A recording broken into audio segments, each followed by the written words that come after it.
Ya tenemos, este es el balance como la respuesta al estrés. Nosotros como anestesiólogos deberíamos movernos a ese ritmo, tratar de bloquear esa respuesta al estrés, pero sin nunca tampoco durante momentos de silencio quirúrgico excedernos y así pues evitar eventos adversos como hipotensión.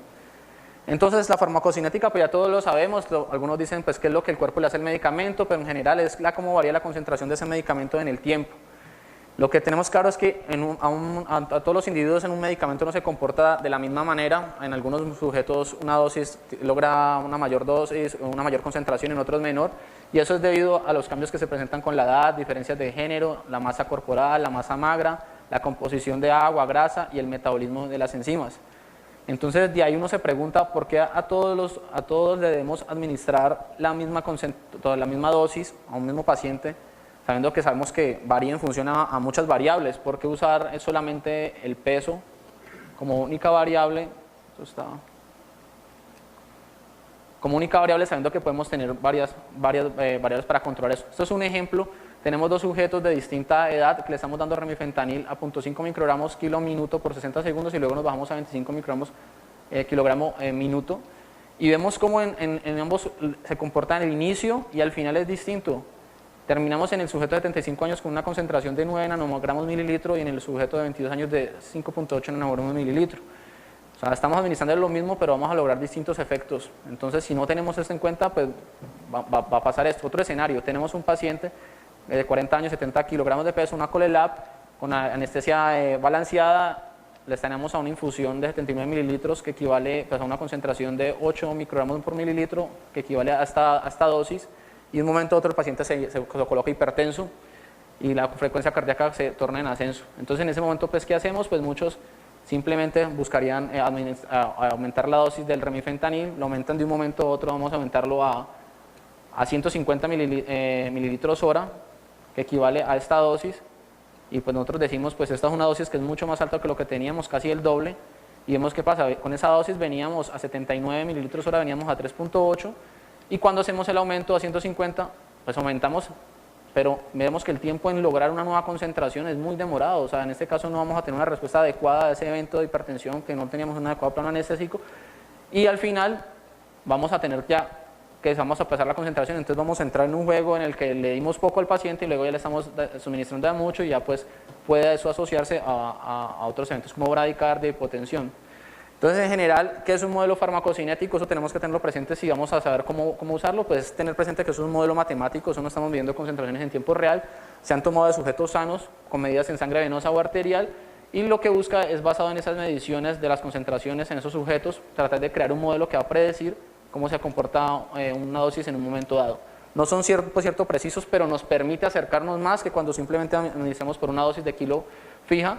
Esto es el modelo tricompartimental que ya todos los conocemos. Tenemos el compartimento central, que es el plasma, el compartimento de distribución rápida, que corresponde a los órganos de alta perfusión como el hígado, el pulmón, cerebro, el compartimento periférico lento, que es donde está la piel y la grasa, y el sitio efecto, que es muy importante, que esto hace que estos modelos farmacocinéticos tengan un componente de farmacodinamia, que es evaluar el efecto, porque sabemos que los medicamentos no actúan en el plasma, sino que hay un tiempo en el cual se tiene que equilibrar con el receptor y se produzca el efecto clínico.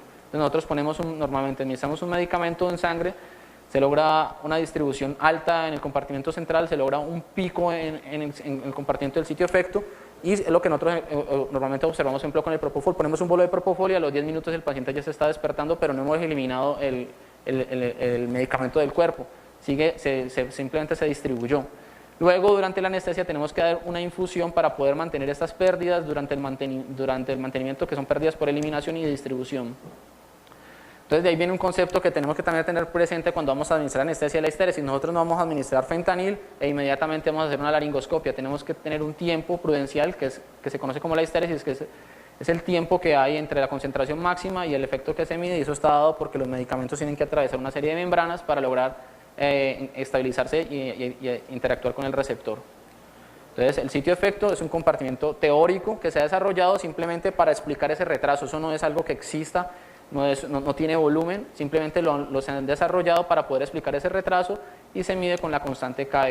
Entonces ya venimos al concepto de las infusiones controladas por objetivo, que son las bombas TSI. Estas bombas funcionan en base a estos modelos que les comenté previamente, pero de acuerdo pues con una aproximación matemática se devuelven y van desde una concentración en sangre o en sitio de efecto para calcular una infusión. Normalmente estas bombas hacen una variación cada 10 segundos y lo que buscan es compensar las pérdidas por distribución y eliminación que les mostré. El medicamento se tiende, antes de que lo eliminemos y lo metabolicemos, se pierde por distribución, entonces nosotros tenemos que seguir dando una infusión para poder mantener un nivel dado de un anestésico. Entonces esto es lo que pasa. Esto es lo que hacemos, por ejemplo, de la manera tradicional, damos una infusión, una infusión por ejemplo, a 100 cc hora, y ya comienza a aumentar exponencialmente, pero no llegamos rápidamente a la concentración que tenemos objetivo. Luego llegamos a una concentración muy alta, nos bajamos porque se hipotensó el paciente, hizo bradicardia, se bajó otra vez mucho y entonces estamos subiendo y bajando. Tenemos entonces las otras aproximaciones que usando TSI, tenemos dos maneras, en plasma o en sitio de efecto. En plasma se logra también unas concentraciones estables en ambos, pero sigue presentándose histéresis. Se presenta todavía un retraso en el tiempo de acción. Cuando lo hacemos por el sitio de efecto, estas bombas mandan un bolo grande para lograr rápidamente llegar al objetivo que queremos en el sitio de efecto y así pues poder lograr objetivos terapéuticos más rápido. Pero esto se logra a un costo. Entonces, otro concepto que tenemos que tener presente es el tiempo de decremento. El tiempo de decremento para medicamentos como el fentanil, hay que tenerlo muy presente porque estos medicamentos se tiene una acumulación en los compartimentos periféricos elevada. Aquí tenemos una infusión de fentanil, con el modelo de Schaefer lo estamos en una infusión de 2 nanogramos mililitro, completamos 300 minutos de infusión, lo suspendemos y luego de que lo suspendamos sabemos que a una concentración de 1 nanogramo mililitro el riesgo de apnea es baja. Y si lo suspendimos luego de 300 minutos nos demoramos casi 200 minutos para lograr llegar a una concentración de 1 nanogramo mililitro. Si no lo suspendemos en el tiempo adecuado, pues vamos a decir que es una técnica anestésica que no es adecuada, pero si sabemos manejar este concepto del tiempo de decremento y lo hubiéramos suspendido mucho antes, va a coincidir con el fin de la cirugía y vamos a dar cuenta que es un medicamento que se puede usar perfectamente. Y lo vemos porque todavía persiste, que aquí todavía el compartimento periférico lento en grasa sigue liberando un medicamento que es lo que permite que siga habiendo fentanil en el tejido periférico. Entonces, ¿cómo vamos a aplicar esto en los quirófanos y traer todos estos conceptos e integrarlos? Entonces, pues ya tenemos los perfusores TSI, que tenemos en la forma de plasma y en sitio de efecto, pero les había mencionado, si los administramos de acuerdo a plasma, este es el sitio de efecto y hay casi una demora de 5 minutos en lograr un efecto clínico y pues yo en la mayoría de los casos no deseo esperarme cuando se presenta un evento como hipertensión o deseo intubar a un paciente rápidamente, pues tomarme ese tiempo. Entonces lo que hago es darlo con los perfusores TSI de acuerdo en sitio de efecto, pero pasa esto. Esto es una cosa que muchas personas no tenemos presente y es que unos picos plasmáticos muy elevados y entonces hay que decimos que es que el remifentanil es un medicamento que produce mucha hipotensión, bradicardia, pero si nosotros podemos lograr esto mismo, si tenemos presente este pico plasmático y lo limitamos. Entonces, por ejemplo, hay perfusores, por ejemplo, en los que se encuentran en Colombia, el Brown, nos permite limitar la concentración plasmática límite y entonces nosotros limitamos esa concentración, no le decimos que él se suba lo que él quiera para llegar ahí, sino le decimos solamente subite el 150% de lo que yo quiero y de esa manera entonces voy a poner una concentración de 5 y él se va a subir hasta 7.5. En el caso anterior vimos que se lograba en un minuto, limitándolo a esta concentración se demora en 1 minuto 50, o sea tenemos 30 segundos, comparamos, pero nos estamos evitando estos picos y posiblemente nos estamos evitando pues, efectos adversos y más en pacientes vulnerables como son ancianos. Otro concepto del espacio muerto que cuando tenemos presente estos modelos farmacocinéticos y que ellos producen cambios en la concentración sanguínea, vamos a dar cuenta que son importantes. Normalmente muchas veces colocamos estos medicamentos, no los colocamos acá en el acceso venoso, sino que los colocamos distales y van a infusiones y normalmente nosotros ponemos bolos cada cierto tiempo de relajante, de propofol y si tenemos remifentanil en infusión continua, aquí se ha acumulado un medicamento en ese espacio muerto y esto va a producir esto. Esto es un ejemplo, tenemos un paciente con una infusión de TSI a 5 nanogramos mililitro y ya terminamos la cirugía, decidimos bajarnos a una concentración de 2.5, nos bajamos, el medicamento, lo que hace el perfusor normalmente se detiene y cuando llega a la concentración de 2.5 vuelve a reinicia para mantenerla, pero nosotros pasamos y obviamente lo vamos a revertir, le colocamos un bolo con más o menos de un volumen de 5 cc que tiene neostigmine y atropina y barremos todo ese espacio que eran 20 microgramos por mililitro, 5 cc 100 microgramos y le damos una concentración que equivale a 7 nanogramos por mililitro, que eso es lo necesario para intubar un paciente. Y ahí vemos retrasos en el despertar o en las unidades de recuperación, pacientes que hacen apnea, hacen paro y es porque no tenemos presente esto. Lo ideal es poner los medicamentos de manera más proximal o, en este caso, usar concentraciones más bajas si no podemos hacerlo.